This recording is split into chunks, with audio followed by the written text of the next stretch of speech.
Okay, we have to talk about hot flashes. Why? Because, well, 75% of women going through the perimenopausal journey are going to experience them, and they can be a pain in the hot butt, let me tell you. So, today we're going to talk about hormone options, non-hormonal options, medications, herbs, nutrients, lifestyle factors. Yeah, we're just going to cover the gamut because I realize it's not one size fits all.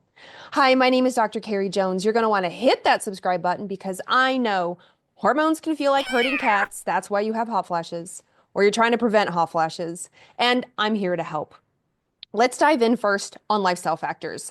And I think this goes without saying, but I'm just going to remind you. So, dressing in layers, fans, ice water, cold drinks, these are going to be your best friend. In fact, hydration is super important.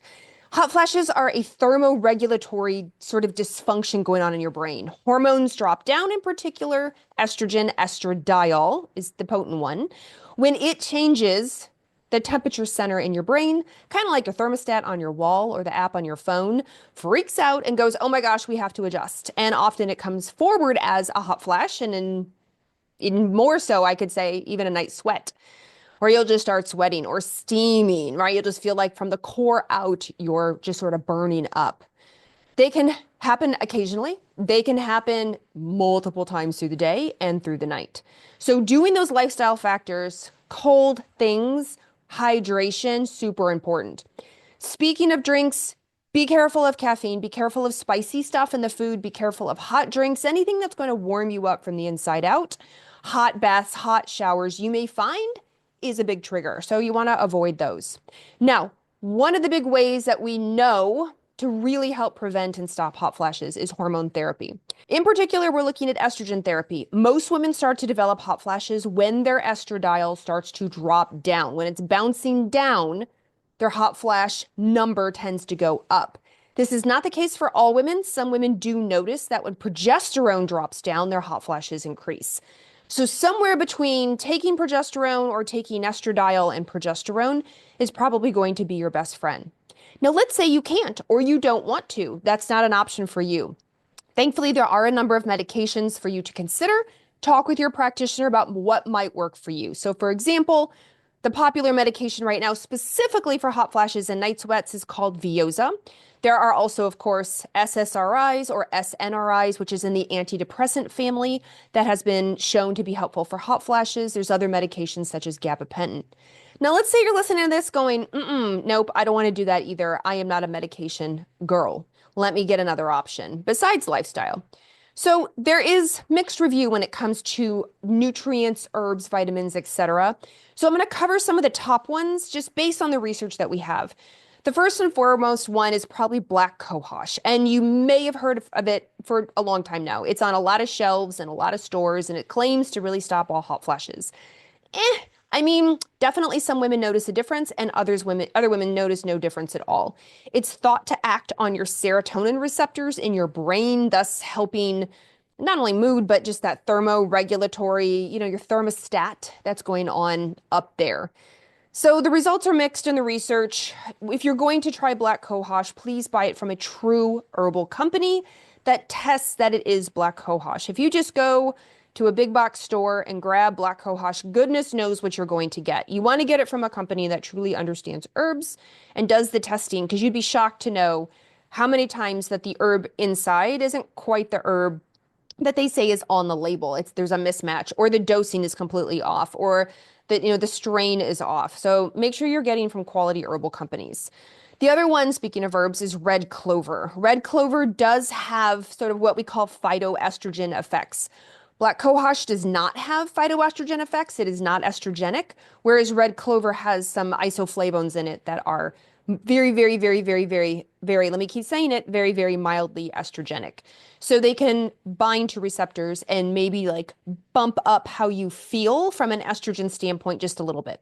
Red clover does not increase your estrogen in your body. It just binds to receptors that are desperate to be activated, to have a key in the lock.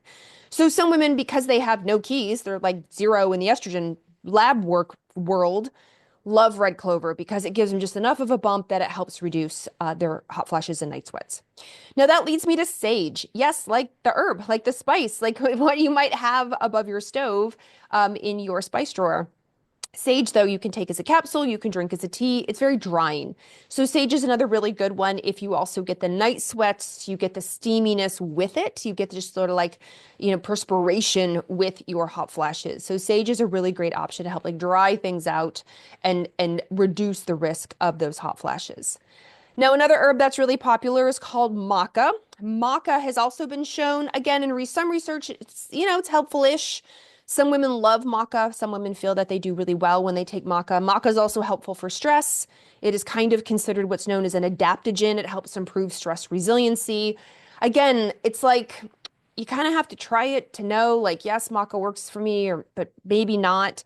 And I know that can be very frustrating in the herbal world. But again, you want to make sure these herbs you get from herbal companies, you get from companies that are true quality. Don't just, walk into your grocery store and buy the grocery brand of an herb. The grocery store could care less about the quality of the herb. And then what happens is you've spent the money, it didn't work, you're frustrated, and you're like, this is crap. But I do want to give you options again in case you don't want to do hormones, you're not interested in medications, or you can't do hormones that you could probably talk to your practitioner about. That leads me to some nutrients. There's some really common nutrients that, again, mixed reviews, but vitamin E. Now, you do have to be careful. Vitamin E can be a blood thinner, but vitamin E has been shown to be help reduce hot flashes, and the same goes for omega-3 fatty acids. And it's generally higher doses of omega-3s, so more like 2 grams or 3 grams. You do have to be careful. Omega-3 fatty acids, again, a blood thinner. It's oil, but it also helps thin the blood.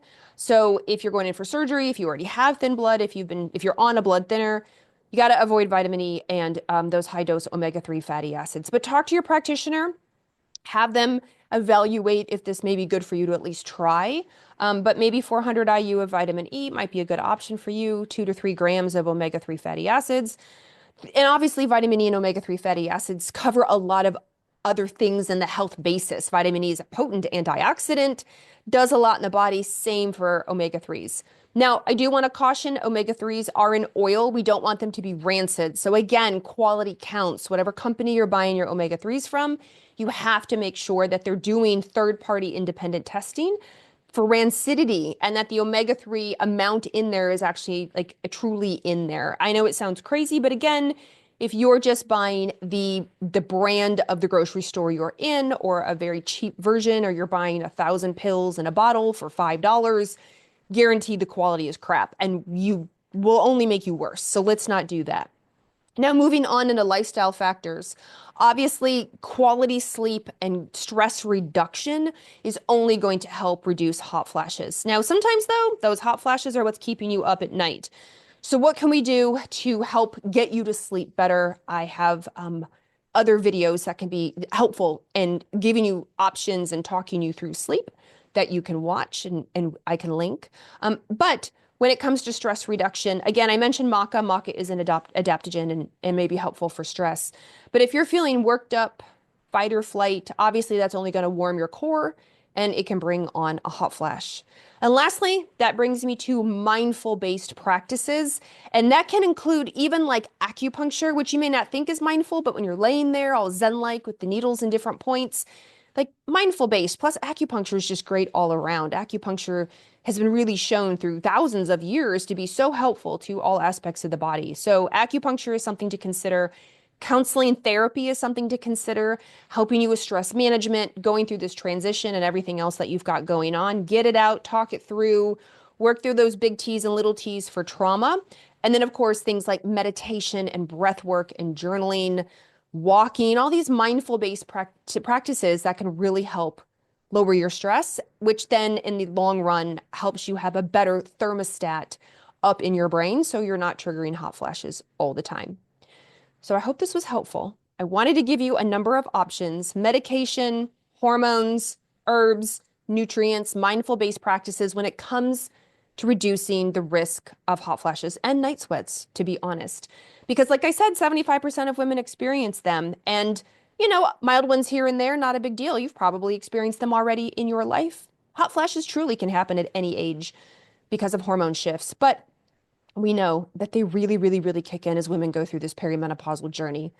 So again, my name is Dr. Carrie Jones. You're going to want to hit that subscribe button. Hormones are absolutely like herding cats, especially when you have hot flashes, and I'm here to help.